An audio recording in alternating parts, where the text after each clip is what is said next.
Hello, Princess on a Pillow here. I am here to do a review slash recap with my opinion on Married at First Sight, Season 17, Episode 12. It's titled Something's Fishy. Let's get started. This episode wasn't much. It wasn't much to this episode at all. Let's get started. First couple, Emily and Brennan. They got the most camera time. Emily doesn't like the way Brennan talks to her, and the way he treats her.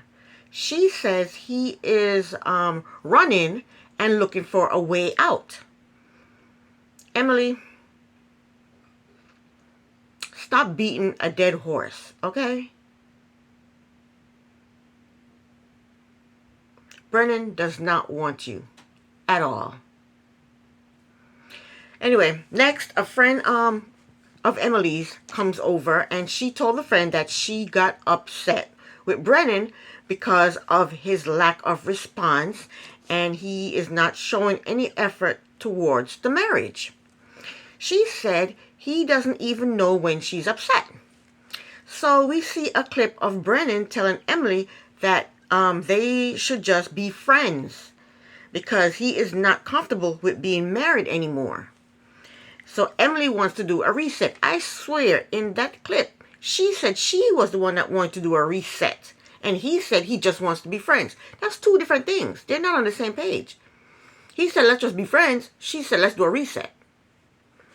Her friend asked her, why is she willing to try so hard when Brennan is not willing to try hard? Emily said Brennan and her, they were feeling each other at first. And she knows he can start feeling her again. He can get that feeling back. He was never feeling her. He was never feeling her. Emily is delusional. Next scene, they meet up with Dr. Pepper, and Brennan told Dr. Pepper that they are going to reset. I had thought Emily's the one that said reset, but anyway, he said they're going to do a reset. Dr. Pepper asked him to define reset. What does that mean? Brennan said not crossing boundaries and respecting each other's boundaries. Dr. Pepper asked him, what's boundaries? That's the same question I have. What boundaries are you, what are these boundaries? Brennan said, taking time for yourself. Then he said, instead of focusing on the marriage, focus on friendship. And focus on friendship, and that will take all the pressure off. And Dr. Pepper said she has two types of friendship. She has the type of friendship, the friends that she hang out with, and the type of friends that are really close to her. Which type of friendship are you trying to have here? Brennan says we're trying to figure that out. Because Brennan is just blowing smoke. He don't know what he's talking about. He's just talking because he does not want to be with Emily. But I think he still wants to be on the show.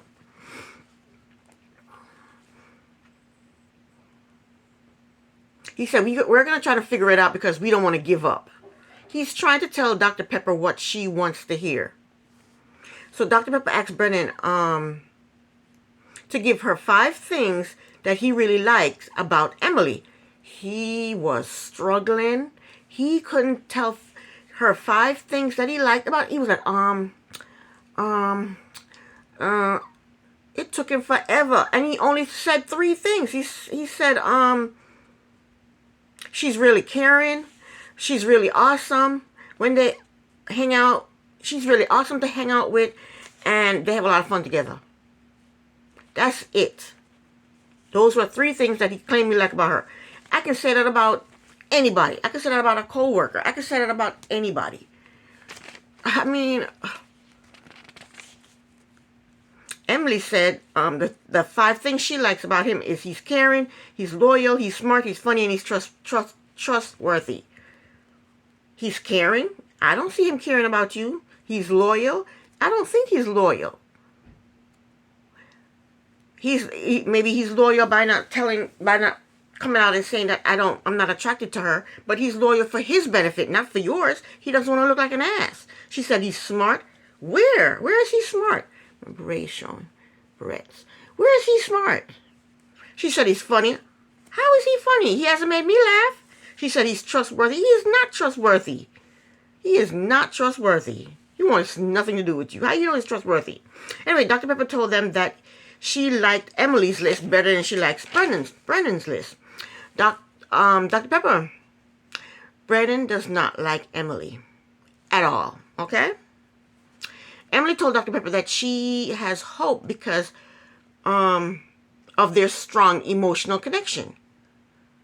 Like I said, Emily is delusional. They don't have any connection at all, whether it's emotional, physical. They have no connection at all whatsoever. So Dr. Pepper asks Brennan if he feels a strong connection. He says absolutely. He's just telling Dr. Pepper what she wants to hear. He knows they don't have any connection. Come on. Because when Emily said they have an emotional connection, the camera looked at his face, showed his face, and his face was like, what's she talking about? And that's why Dr. Pepper asked him, do you think you have an emotional connection? He goes, absolutely. Liar. So Dr. Pepper asks, what is this emotional connection? She's going to give it to him. She's going to dig and try to find out what the hell he's talking about. So she said to him, so what is this emotional connection? She didn't ask Emily what's this emotional connection. She asked him because she knows he's lying. He said, I have hair in my mouth. Something's in my mouth. Anyway, she said, what is this emotional connection?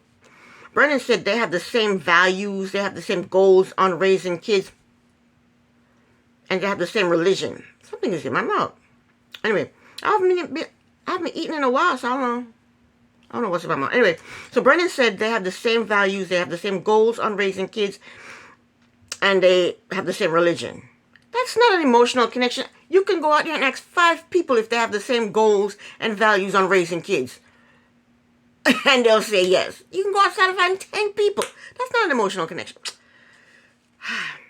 So Dr. Pepper wants them to do the fishbowl questions and answers. So the next scene is they go into the hot tub and they with the fishbowl questions and they're asking the questions. Brennan's first question was, my boundaries are, and he said his boundaries are having time to himself and not being pressured to hang out all the time. I guess Emily keeps asking him to go out, to go hang out, and he doesn't want to do that because he doesn't like her. He doesn't want to be seen with her. He don't want to go out with her. Emily's question is the hardest thing I have to forgive. And I think they're doing it wrong. I think he's supposed to read a question for her, and she's supposed to read a question for him. He's reading the questions and answering them himself, but I think they're doing it wrong, but it doesn't matter. Emily's question is, the hardest thing I have to forgive is, she said her father for pushing her all the time, pushing her to do things, I guess. But I thought that these were about the marriage, not about other people, but I guess. Brennan told her that his parents aren't the best at handling situations, and he gets frustrated with them because he likes to make things better or some nonsense. And Emily was, in her confessional, she was making faces. I guess she doesn't agree with him about him trying to make things better. I don't know. She'll make faces in front of the camera, but she won't tell him to his face. Brennan's next question is, name one thing you have given up for a difficult reason. He said he has given up on trying to have a relationship with his sister because they don't have a happy relationship, and he's trying to focus on his happiness. Emily read a question she's reading a question for Brennan. What have you given up on that you wish you hadn't? And Brennan does not want to answer the question. So Emily said, she answers the question. She said she wished she hadn't given up on her dream to be on being a broadcaster. Brendan's next question. One thing I haven't told you that would give you more insight as to who I am. Brendan said, let's come back to that one. Brendan don't want to answer these questions. Emily asked him, why is it so hard? Why is it so hard for you to answer these questions? And Brendan said, because it's hard. He said, it's hard. He said, I can't just rattle off the answers like you do. That's what he told her. But you know what I think Brendan's problem is? I think Brendan has a problem with the cameras. Because he looks nervous and scared and he's jittery, and because he has a camera in his face, and I just don't think he's comfortable with the cameras in his face, because I don't know what else is wrong with him. Why won't he answer these damn questions? They're not that hard. Pick something out of your childhood and answer it. So Emily's next question, what worries you the most at the moment? Emily said what worries her the most at the moment is the reset plan is going to backfire and you're not going to be civil towards each other. Brennan said, same. And then he's saying he's tapped out because I guess the water in the hot tub is too hot for him. So she told him, suck it up, you're fine. And he said, I'm not fine. He said, I feel like I'm about to faint. And she said, suck it up. You're fine. There's nothing wrong with you. You're all right. So Emily asked the next question, what have you fought the hardest for? Brennan said something about never doing push-ups in a hot tub.